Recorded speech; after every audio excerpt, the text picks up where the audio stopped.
प्रिय साधकों प्रणाम। स्वागत है आपका आपके अपने चैनल मंत्र सिद्धि साधना में। आज का विषय है श्री सूक्त का सही उच्चारण, लक्ष्मी अलक्ष्मी में फर्क, समृद्धि असमृद्धि में फर्क, जो कि श्री सूक्त में कई जगहों पर मिलता है, तथा श्री सूक्त का संकल्प, विनियोग, न्यास और ध्यान कैसे करना है, ये सब। साधकों, यहाँ पर एक बात ध्यान दीजिएगा कि सदैव श्री सूक्त पाठ से पहले एक पाठ पुरुष सूक्त का करना परम आवश्यक है, क्योंकि उसके बिना श्री सूक्त का पूर्ण फल प्राप्त नहीं होता। पुरुष सूक्त पाठ का लिंक नीचे डिस्क्रिप्शन में दिया हुआ है, वहां से आप पुरुष सूक्त पर सीधे जा सकते हैं और सुन सकते हैं। अब आते हैं श्री सूक्त पाठ पर। तो साधकों, अपने नित्य पूजन, पवित्रीकरण, आसन पूजन, दीप प्रज्वलन आदि के बाद आप माता को सामने से प्रणाम कीजिए, और यदि आपके पास श्रीयंत्र, कमलगट्टे की माला और रक्त गुंजा की माला हो तो उसे भी पूजा में सामने रखिए। अब इस साधना में सर्वप्रथम संकल्प करना है, जैसे हर एक अनुष्ठान में करते हैं। संकल्प में यह ध्यान रखिएगा कि यदि श्री सूक्त का पाठ कर रहे हैं तो पाठे बोलिएगा, पाठ कर रहे हैं तो पाठे बोलिएगा, जाप करेंगे तो जपे बोलिएगा, और यदि हवन कर रहे हैं तो पाठे के स्थान पर होमे बोलिएगा। ठीक है। अब संकल्प करने के लिए सबसे पहले अपने दाहिने हाथ में जल ले लीजिए। ओम मम स कुटुंबस्य स परिवारस्य नित्य कल्याण प्राप्ति अर्थम अलक्ष्मी विनाश पूर्वकम 10 विद्या लक्ष्मी प्राप्ति अर्थम श्री महालक्ष्मी प्रीत्यर्थम यथाशक्ति श्री सूक्तस्य पाठे विनियोगः। अब जल को पृथ्वी पर छोड़ दीजिएगा।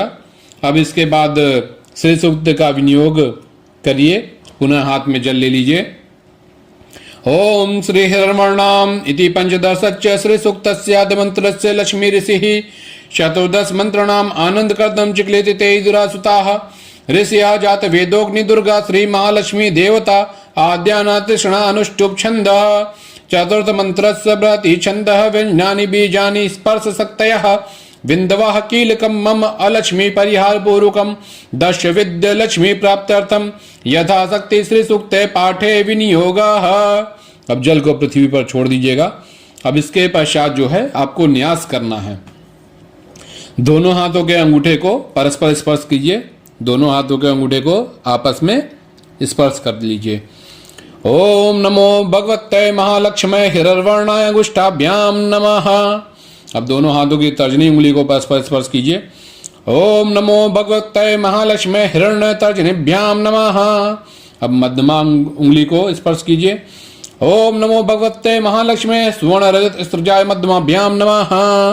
अब अनामिका उंगली को परस्पर स्पर्श कीजिए। ओम नमो भगवते महालक्ष्मी चंद्राय नामकाभ्याम नमः। अब कनिष्ठिका उंगली को परस्पर स्पर्श कीजिए। ओम नमो भगवते महालक्ष्मी हिरण्य कनिष्ठिकाभ्याम नमः। अब दाहिने हथेली से शिखा को स्पर्श कीजिएगा। ओम नमो भगवते महालक्ष्मी सुवर्ण रजत स्त्रजाय शिखाय नमः। अब दाहिने हाथ से बाएं कंधे को और बाएं हाथ से दाहिने कंधे को स्पर्श कीजिए। ओम नमो भगवते महालक्ष्मी चंद्राय कवचाय हुम। ये आपने कवच का सिंबल बनाया हुआ है। अब दोनों हाथों से दोनों आंखों को स्पर्श कीजिएगा। ओम नमो भगवते महालक्ष्मी हिरण्य नेत्राय वषट। अब सिर के ऊपर से 3 बार हाथ को घुमाकर 3 बार ताली बजाइए। ओम नमो भगवते महालक्ष्मी अस्त्राय फट। इससे ताली बजाने से क्या होता है, 3 बार ताली बजाने से कि आपके पास के आसपास की जितनी निगेटिविटी होती है वो सब दूर हो जाती है आपसे। अब 10 दिशाओं में जल को छिड़ककर दिशाओं को बांध लीजिएगा। ओम भूर्भुवः स्वरोमिति दिग्बन्धः। अब 10 दिशाओं को बांध दीजिए जल छिड़क करके। अब जो है ये विनियोग न्यास किया, अभी ध्यान कराऊंगा। ये सब जो है ये श्री सूक्त पाठ के आवश्यक अंग हैं। इसको करना बहुत ही आवश्यक है, और इससे जो पाठ आप करेंगे वो बहुत जल्दी सिद्ध होता है। और ये पाठ एक बार सिद्ध हो गया तो कहने ही क्या। और आपको बता दें कि जो विनियोग, न्यास और ध्यान है वो एक ही बार करना है। अगर आपने पाठ का बोला हुआ है कि आप संकल्प में कि हम पाठ 108, 21 या 41, 108 बार करेंगे, तो वो आप उतनी बार ही करिए जितना संकल्प लिया है। बाकी विनियोग, न्यास और ध्यान एक ही बार करना है। अब माता महालक्ष्मी का ध्यान कीजिएगा। हरि ओम। अरुण कमल संस्था तद्जः पुंजवर्णाम कर कमल दृष्टा भीति युग्माम्बुजा च मणि मुकुट विचित्र अलंकृता कल्पजात भवतु भुवन माता संततम श्रीं सिये नः। अब श्री सूक्त पाठ करेंगे। हरि ओम। हिरण्वर्णाम हरिणीं सुवर्ण रजत स्रजाम चंद्राम हृण्मयीं लक्ष्मीं जात वेदो म आवह ताम आवाह जात वेदो लक्ष्मीमन पगामिनीं यस्याम हिरण्यं विन्देयं गामश्वं पुरुषानहम् अश्वपूर्वां रतमध्यां हस्तिनाथ प्रबोधिनीं श्रियं देवी मुपहवे श्रीमार्देवी जुस्तां काम सोस्मितां हिरण्यप्रकारां आर्द्रां ज्वलन्तीं तर्पतां तर्पयन्तीं पद्मे स्थितां पद्मवर्णां तामिहोपहवे श्रियं प्रभासां यशसा लोके देवजुष्टामुदारां पद्मिनीमिं शरणमहं प्रपद्ये अलक्ष्मीर्मे नश्यतां त्वां वृणे। यहाँ पर अलक्ष्मी शब्द है।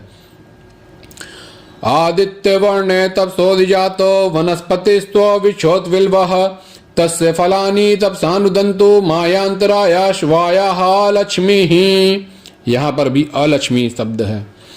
उपयातु माम देवसकः कीर्तिस्मरणा सह प्रादुर्भूतो सुराष्ट्रेऽस्मिन् कीर्तिं समृद्धिं ददातु मे।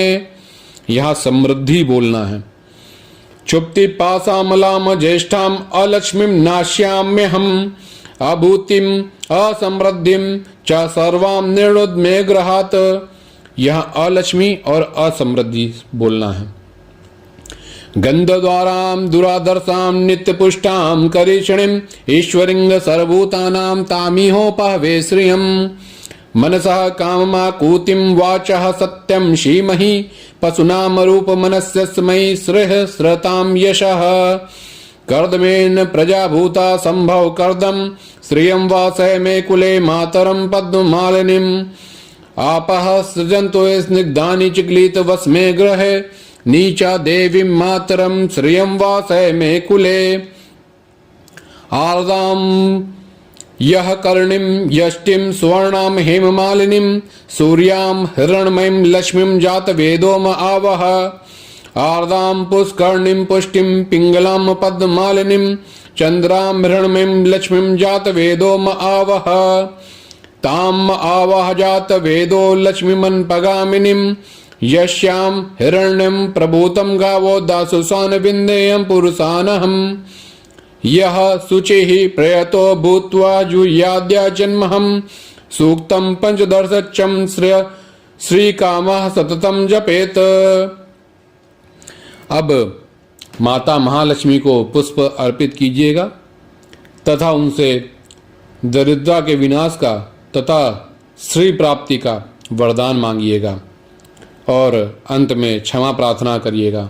साधकों, पुरुष सूक्त के लिए आप नीचे डिस्क्रिप्शन से उस पेज पर जा सकते हैं। धन्यवाद। जय महालक्ष्मी माता की जय।